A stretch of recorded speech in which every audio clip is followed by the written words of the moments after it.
So Rwanda is not a genocide. Rwanda is not Hotel Rwanda. Rwanda is beyond Hutu, Tutsi, or Twa. Ako mureke mbabazi.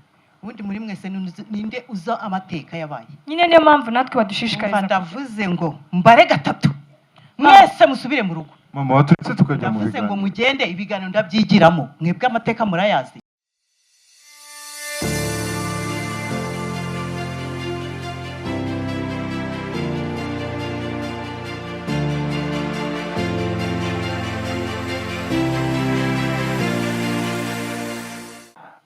Never give up drama team rero turabakiriye mutugezeho umukino mwaduteguriye. Ni ku nshuro ya 29 Rwanda twibuka Genocide yakorewe Abatutsi mu 1994. Tuje kwibuka u Rwanda rwa kera shenge kera cyane. Abanyarwanda twari tubanye neza, dusangira, tugabirana, tugahana abageni.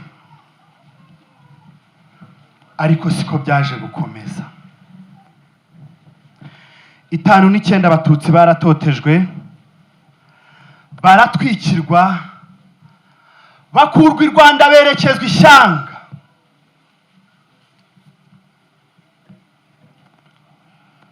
Icyenda na kane Abatutsi baricwa.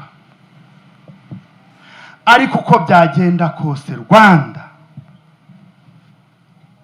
turibuka kandi tuzahora twibuka. Ndibuka twibuke twiyubaka duharanira kubaho neza. Tuje kwibuka.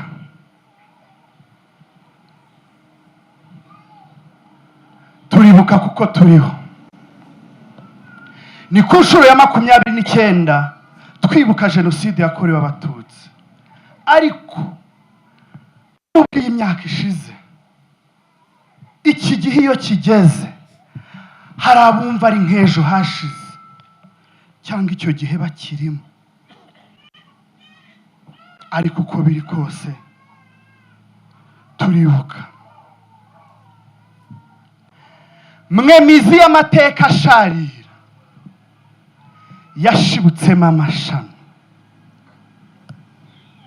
Niyo mpamvu tuzahora twibuka. Never give up turibuka. Kanyinya turibuka. Nimudufashe twibuke. Ese kora mukuru wacu dusigaranye, mubyeyi wacu, kwishura aho dutoza kwiga ku mateka mu 1994. Ese mukuru wacu hano watubwira kuri aya mateka?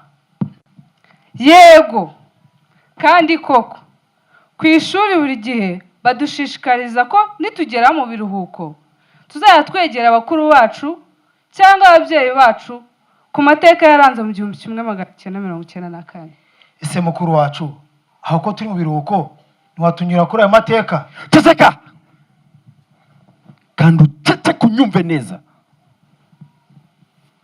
Tinyu kukambaza ibibazo nk'ibyo ngibyo. Ese muko ubuzanzanya amanota ngahe? Nawe urifata ukambaza ibibazo ntazi biterekeranye. Ndirirwa mpangayika mbashakira amafaranga ngo murye mwige mubeho neza.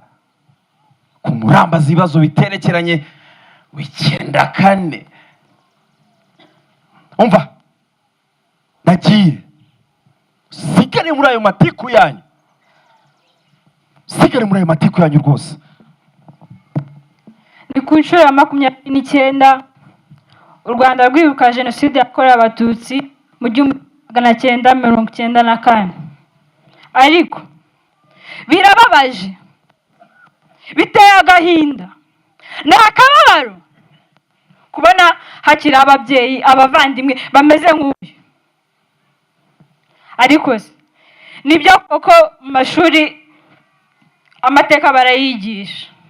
Ariko ababyeyi nimwe soko, nimutwegere mutuganirize. mwidutererana nimuduhaye amateka tuyamenye natwe twibuke twiyubaka. turi ku nshuro ya 29 twibuka jenoside yakorewe abatutsi mu 1994.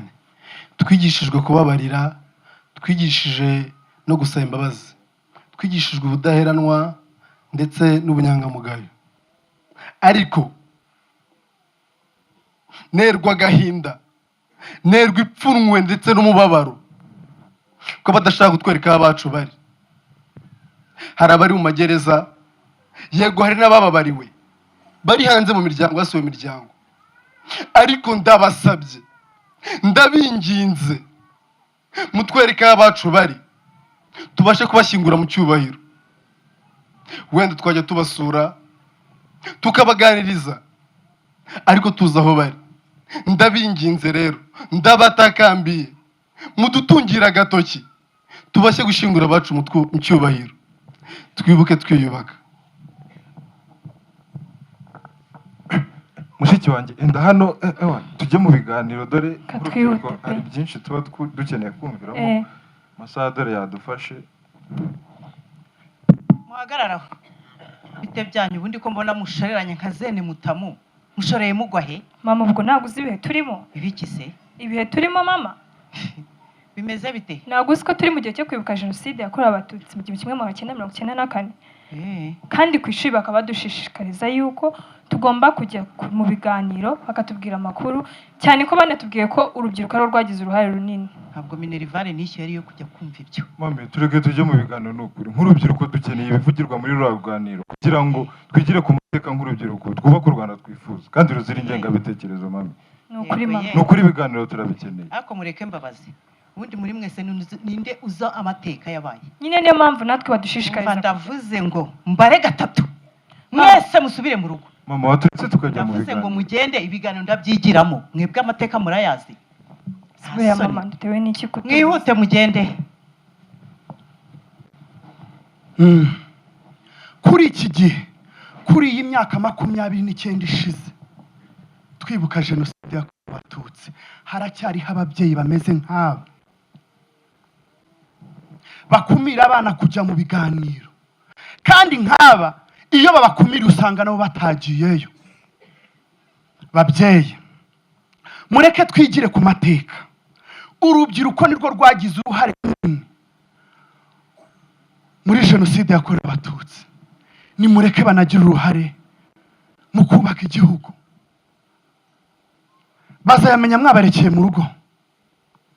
ubu hano wasanga hari umubyeyi uhicaye yasize umwana we mu rugo ari kureba televiziyo.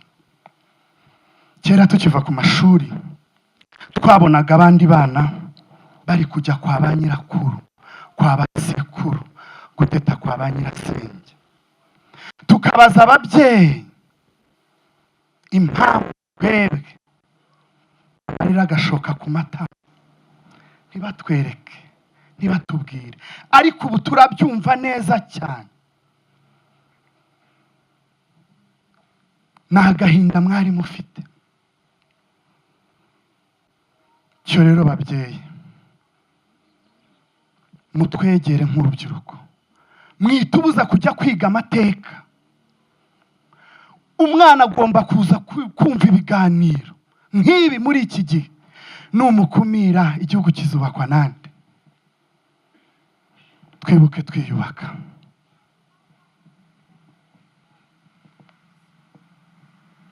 We are turning 29 years remembering genocide against Tutsi in 1994. Yeah, this is our history. We can't turn back the log, but we are here to avoid and to keep those against the hatred and division. I really thank RPF Ngotani. They were here for our country. They were here for the survivors. So youth, let's be here, stand together and protect our history. It's ours. Yes, I wasn't there in past 29 years, but now I'm here. I'm here to protect my history. because it's mine. Mureke twibuke, twiyubaka.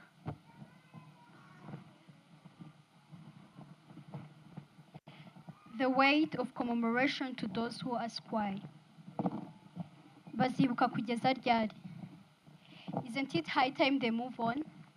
And to the youth, why do you keep on remembering? Well, it did not even happen in your time. We commemorate not just for the day, but for the lessons and the messages unsaid. Sinibyo gusa, nari kwishimira kumubona amaso ku yandi, aho kumwumva mu nkuru, mwumva ikinamico, adisi uza kumubona mukuru wawe, dore mwana mwenyuraga kimwe. Tante wa Solange sinakubwira, dore uruhanga n'ubwo rwose, nkubyara, narakurebye, ndamwibuka. Urugwiro n'urukundo byo ni ibya nyogokuru wawe. Umusazi wose w'ikabare wari umuzi, nawageraga iwe ngo atamara amasa. Yo, wari kuzajya ujyayo nk'abandi muri vacances. To hear some people ask the youth why they remember. It's not about the guilt or shame.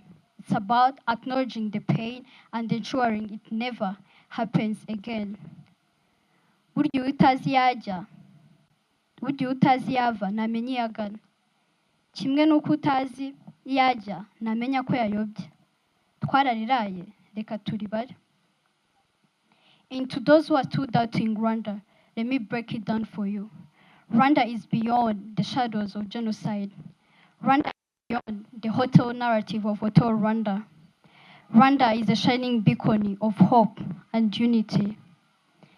Their hope, their unity, their love, a beauty that forever shall abide.